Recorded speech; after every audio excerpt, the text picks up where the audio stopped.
अस्सलामुअलैकुम वरहमतुल्लाहि ताला वबरकातुह। नाजरीन, मैं हूँ शहजाद अहमद अमजदी और आप देख रहे हैं अपना प्यारा सा चैनल इल्मी दुनिया।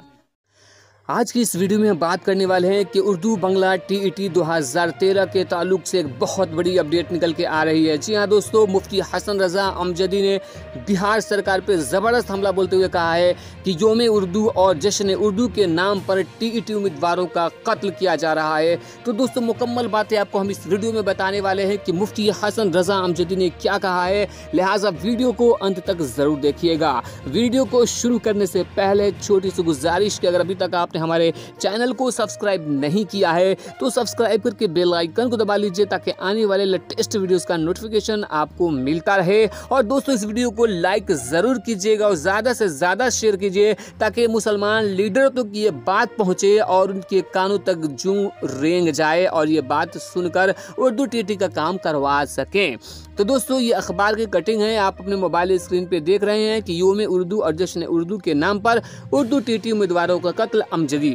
आल बिहार उर्दू बंगला स्पेशल टीटी संघ के रियासती सदर मुफ्ती हसन रज़ा अमजदी ने प्रेस रिलीज में कहा है कि हम बिहार में इतना गिर चुके हैं कि हुकूमत और हुकूमत के कुछ दलाल योम उर्दू और जश्न उर्दू के नाम पर उर्दू दा तबका और उर्दू टीटी उम्मीदवारों का कत्ल करवा रहे हैं, उनकी ज़िंदगी के साथ खिलवाड़ कर रहे हैं। योम उर्दू और जश्न उर्दू का सिर्फ मकसद हुकूमत को खुश करना होता है, लेकिन हकीकत यही है कि मुस्लिम रहनुमाओं से पूरे बिहार के मुसलमानों में काफ़ी नाराज़गी है।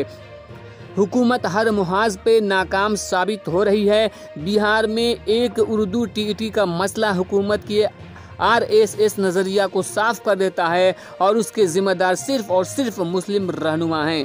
12,000 उर्दू टीईटी पास उम्मीदवारों का मसला बिहार का एक बहुत बड़ा मसला है जिसका नतीजा निकलना बहुत ज़रूरी है। ये बात सबको पता है कि मुस्लिम रहनुमा ही 12,000 उर्दू टीईटी उम्मीदवारों का रिजल्ट जारी नहीं होने देना चाहते हैं, नहीं तो उनकी आवाज़ हुकूमत का तख्ता पलट देगी। ये रहनुमा सिर्फ इलेक्शन के वक्त में बीजेपी का डर दिखाकर मुसलमानों को वोट हासिल करते हैं। वैसे लोगों पर खुदा की लानत हो जो मजलूमों के लिए काम न आ सके।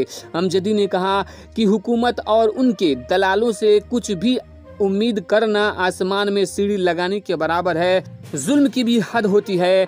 हिंदी टीईटी उम्मीदवारों को वजीर आला नीतीश कुमार 45% देकर पास कर रहे हैं और उर्दू टीईटी उम्मीदवारों के लिए 60% पर पास कर रहे हैं। इसलिए पूरे बिहार के मुस्लिम उर्दू टीईटी उम्मीदवार वजीर आला से पूछ रहे हैं कि वजीर आला साहब, ये कैसा इंसाफ है? एक राज्य में दो कानून कैसे आपने लागू कर दिया कि हिंदी टीईटी वालों को 50 और 45% पे पास कर रहे हैं, जबकि उर्दू बंगला टीईटी पास उम्मीदवारों को 60% पर पास होने की शर्त रखी गई है, जबकि उसमें बहुत सारे प्रश्न जो हैं गलत थे, लेकिन बोर्ड ने 13 क्वेश्चन को एक्सेप्ट किया, माना कि ये 13 सवालात गलत हैं। उसके बावजूद भी उनके नंबर नहीं दिए गए और जिससे बहुत सारे उम्मीदवारों को पास करके फेल किया गया है। हम किस तरीके से किस पे भरोसा और विश्वास करेंगे? खासकर मुस्लिम रहनुमाओं से मैं कहना चाहता हूँ कि आप अपने मुस्लिम कौम मुस्लिम के लिए कुछ तो काम कर दीजिए। अरे कुछ तो कीजिए। अगर आप 12,000 उर्दू टीईटी उम्मीदवारों का मसला को अगर हल नहीं करवा पाते हैं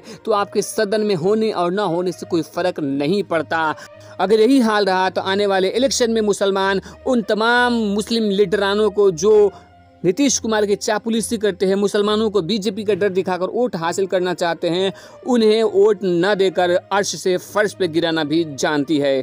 और मैं इस वीडियो के जरिए से कहना चाहता हूँ तमाम बिहार के मुस्लिम लीडरान से कि आप उर्दू टीईटी उम्मीदवारों का जो मसला है उसे हल कराने की कोशिश कीजिए, क्योंकि ये 12,000 नहीं बल्कि 12 लाख लोगों की ज़िंदगियों का सवाल है। और यहाँ पे सबसे बड़ी बात यह कि सरकार की तरफ से अभी तक कोई दूसरा टेट भी नहीं करवाया जा रहा है कि जो उम्मीदवार हैं वो अपना किस्मत आजमा सकें। तो ऐसे में एक बहुत बड़ा मुद्दा और मसला है कि उर्दू बंगला टीईटी का मसला को आप तमाम जो मुस्लिम लीडरान हैं बिहार के वो इसको हल करवाएं ताकि मुस्लिम परिवारों को खुशहाली हासिल हो सके। आशा और उम्मीद है कि दोस्तों वीडियो अच्छी लगी तो लाइक कीजिए और ज़्यादा से ज़्यादा दोस्तों तक इस वीडियो को शेयर कीजिए।